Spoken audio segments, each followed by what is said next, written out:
Welcome and thank you so much for joining the World Affairs Council of Connecticut today to discuss global lessons in police reform with special guest Dr. Laurence Ralph, Professor of Anthropology and Director of the Center on Transnational Policing at Princeton University.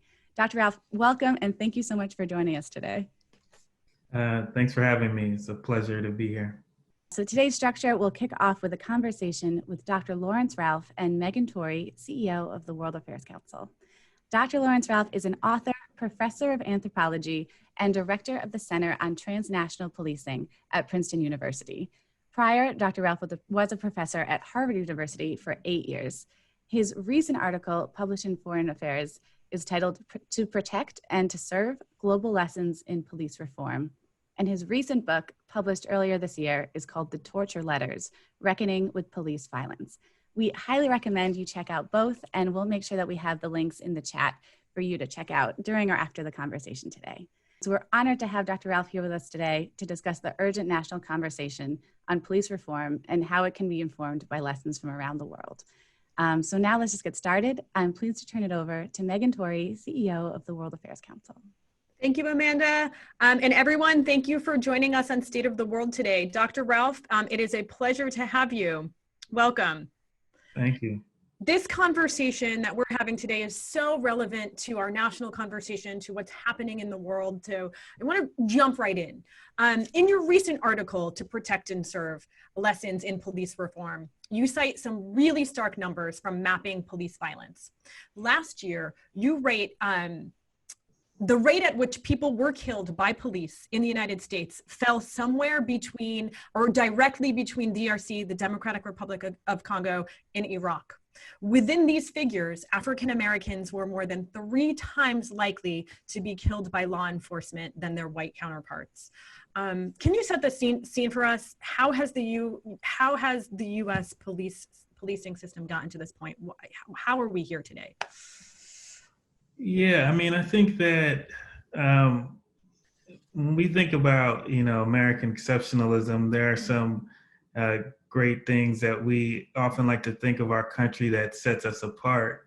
But there are also some things that set us apart from the rest of the world that have been the source of heated debates, and they can't be disentangled from the problem of policing. One is just the propensity of guns in the country, and also the kind of legacy of slavery and of racial discrimination. And I think, both of these issues tie into policing because they have to do with how certain groups have been labeled as criminals, and therefore it's been what we allow police officers to do to them in the name of safety and security. And part of the story is mass incarceration, and part of it is police violence. And so if we are to address these problems, we have to address them on the scale that we approach problems like gun violence in our country, which I think people recognize is a large scale national problem that is going to require a lot of buy-in from the public to change. So you just said it. So for too long, and you've written a culture of American exceptionalism has been a barrier to the implementation of policies that improve public safety around the globe. And sitting here in the world of international relations, one of the things we love is sort of comparative politics, looking at other models. Why has it been so hard for the U.S. to look at other countries, see what they're doing, and sort of take lessons and models from what's happening around the globe? I think, the particular strand of exceptionalism that makes it hard for the U.S., I think, has to do with states' rights and the history of states' rights in our country. And when it comes to policing, that has a major impact because a lot of the programs that are implemented worldwide have to do with national oversight and have to do with training police officers the same way throughout a country, and also holding them accountable the same way throughout the country. And things that I think the public often assumes that we already do, but that we don't do, such as keeping reliable records on police violence throughout the country. And so it's even hard to understand the impact of police violence because we have 18,000 different law enforcement agencies in the country. And this, ranges from sheriffs to police departments to FBI and DEA and different organizations, each with their own standards, each with their own different sets of records, and each with their own training, each with their own ways of holding each other accountable. And so one of the biggest issue is how to standardize all of this so we can see the problem as clearly as possible in order to affect change. So is there an example of a country, somewhere in the world that has done a great job at police reform? And, in parallel, is there an example here in the US that might be a good model, a good example? Yeah, well, when we see what we think of as the safest countries when it comes to police violence, we often look at the Scandinavian countries, and, the population is vastly different. And also the propensity of guns is vastly different. And the history of racial discrimination is vastly different, which makes the comparison difficult. But what we do see is the standardized way of training. And we do see the question of police is not divorced from the question of public safety more broadly and security more broadly. And so when we think about the roots of crime, those roots are often entangled in things like providing education, making sure people have housing, making sure people have food security and food options, right? And what the police do in our country is often react to these larger systemic issues without dealing with the root of the issues themselves. So in this country, what we've done is starved our social service sector that addresses the roots of poverty and therefore crime. At the same time, we've bolstered up our police state as the solution. Well, in the other countries where they're safer and they have a more successful rate of dealing with police violence, they have a huge infrastructure for social services that the US just doesn't have proportionately. And when we talk about the second aspect of your question, where in the US do we see these things working successfully? A lot of attention has come to Camden recently because the Camden police force was abolished and reconstituted. And that oftentimes is a way to talk about whether or not we should or should not engage with this question of defunding the police. Again, it's hard to look at one example, but I will say that when we think about this question of defunding, what it really is a question of how do we reprioritize what we spend taxpayer money on in the name of public safety. And so I don't want to lose sight of that question. The key question is, how do we think about what the police actually do? And how do we think about whether or not they are the best institution to do those things? And then how do we reallocate funds in order so that we ensure that the people most equipped to address societal problems are the ones that are addressing those problems? So I'm going to bring in a question from the audience. We hear the term qualified immunity a lot in the news. And also, we've made changes to qualified immunity here in the state of Connecticut. Do other countries have similar laws? And would revisions to qualified immunity be effective police reform, in your opinion? Yeah, I mean, other countries I would say, do not have the same barriers towards accountability. And qualified immunity is one of those major barriers towards accountability. Uh, and so I think that we have to address all of the barriers. A lot of them are legal. Even before we get to the question of qualified immunity, which kind of shields police officers from facing accountability because other police officers haven't been held accountable in the past. So it's kind of a self-fulfilling prophecy. But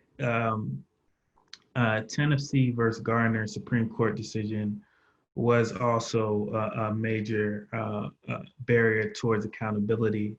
And what that did was to say that if a police officer feels threatened, then they can react with deadly force. And the key part about that is the subjective feeling of being threatened, which is very hard to prove. So what you have to do to prove that is to get into the interior state of a police officer. And that separates the question of whether they feel threatened from whether or not a reasonable person would be threatened within that situation, right? And we as citizens aren't held to the same standard. We can't just kill somebody because we feel threatened by them. We actually have to kind of prove that our life was threatened in a reasonable way. So the kind of subjective benefit of the doubt that are endowed to police officers because we as a public believe that the occupation is inherently dangerous, that in and of itself has been a barrier to holding police accountable. Then the other major thing that we often talk about nowadays is police unions, which protect police officers because even if a police officer is held accountable, even if the rest of the police department says, you know what, based on our standards, what you did was unacceptable and you can't work here anymore, they can then get a job at another one of these thousands of law enforcement agencies that we have in our country, and they can maintain their livelihood.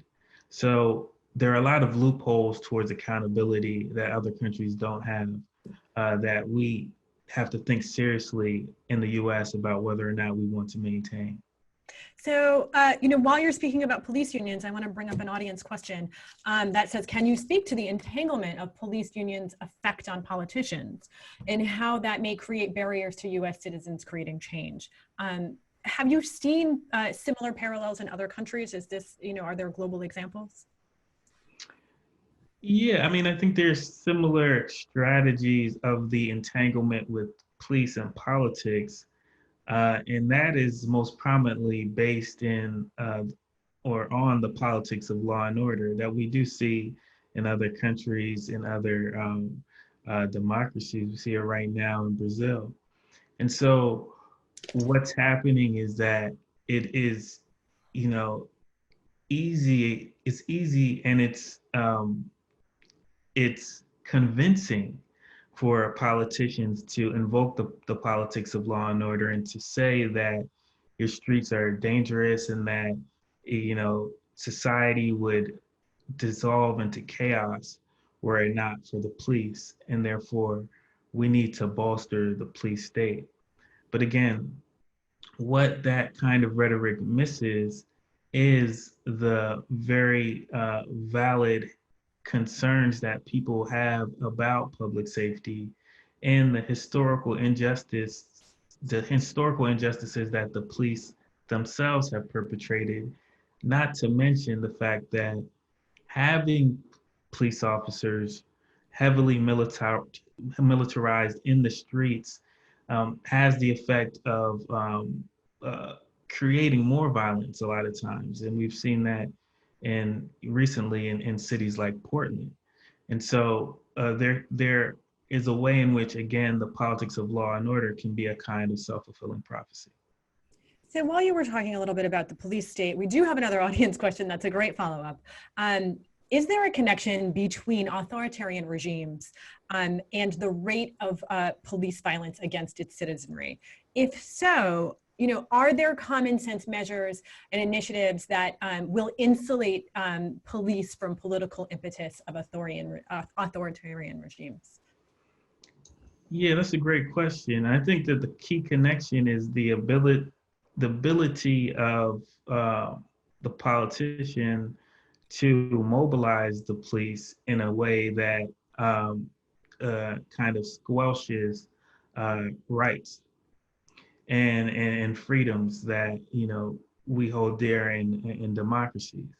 And so that we've seen this relationship through various assaults on rights and freedoms in this country. I don't know if many of you recall, but earlier in the summer, we saw a CNN reporter, I believe his name was Omar Jimenez, be arrested on TV while covering protests uh, by the police. And this is, the erosion of one of our fundamental freedoms, that is freedom of the press. We also see, again, protesters being instigated by police officers to react, and then therefore being arrested. And we see that as a fundamental erosion of our right to protest and our freedom to protest. And I think that once the police are wielded in this way that fundamentally contradicts basic rights, that's when you get the erosion of the democracy and the bolstering of the authoritarianism. So as we look at this current moment, as we see sort of a national and global outcry in response to police violence and systemic racism, to what degree do you see an opportunity to create lasting change? What needs to be done by police forces, by the government, and the public to ensure that this is actually a real opportunity to make transformational change? Yeah, I mean, I think it starts with the public. And I think that earlier in the summer, we saw a huge opportunity because people were noticing for the first time that it wasn't just people of color who were out in the streets protesting about police violence.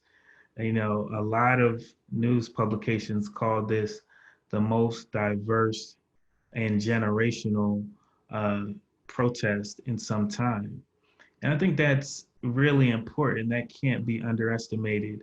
Um, you know, Often spurred by the George Floyd death and the Breonna Taylor death, what happened is uh, a very multi-generational, multi-racial coalition came together to talk about the problem of police violence, and it became readily apparent. And I think, you know, we cannot underestimate that. That is a once in a generational phenomenon. And what I hope that the opportunity is for people is to see that the way in which these larger problems connect to other large scale problems that we face as a society. So I don't think it's an accident that this um, multi-generational, multiracial coalition comes together in the height of a pandemic. I think we're seeing stark contradictions of our American democracy where a lot of people who never felt vulnerable before are feeling vulnerable and are realizing that they are not being provided for in the way that they should be provided for. And we saw that with the inability to get masks. We saw that with the inability to get tests for COVID. We saw that with the inability to just return to everyday life and go to school and work. And that vulnerability is something that other segments of the population have felt for a long time.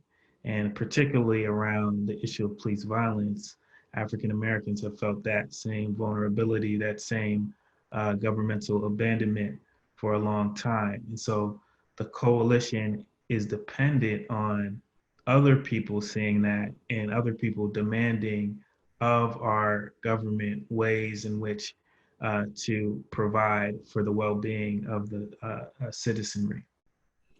Thank you. So I'm going to try and combine two audience questions here. One has to do with, are there global examples of police forces being successful in tackling racism and systemic racism within their police forces? And the other issue has to do with gender. Are there police forces that have done a better, around the world, better with gender balance? And if so, are the outcomes of having a more balanced gender police force, is there research on that? I'll take the last question first. I think both in terms of gender and race, the police force is actually a lot more diverse than a lot of institutions.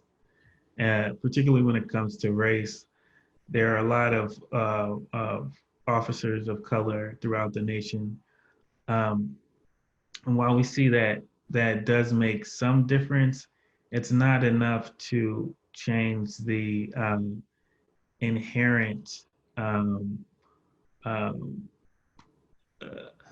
effect of policing certain populations in a discriminatory way. That is because, I talked a lot about accountability, but the flip side of accountability is incentives. Like, what are the incentives for you to rise within the ranks of the police officer? Oftentimes, telling on your fellow officer pertaining to the rules marginalizes you and puts you in a position where you can't get ahead. So police officers are socialized very quickly to keep their mouth shut if they see someone doing something wrong, and therefore what is rewarded are arrests. What is awarded are this idea of keeping the bad guys off the streets in a way that can perpetuate racial discrimination and inequality. And so, again, in order for those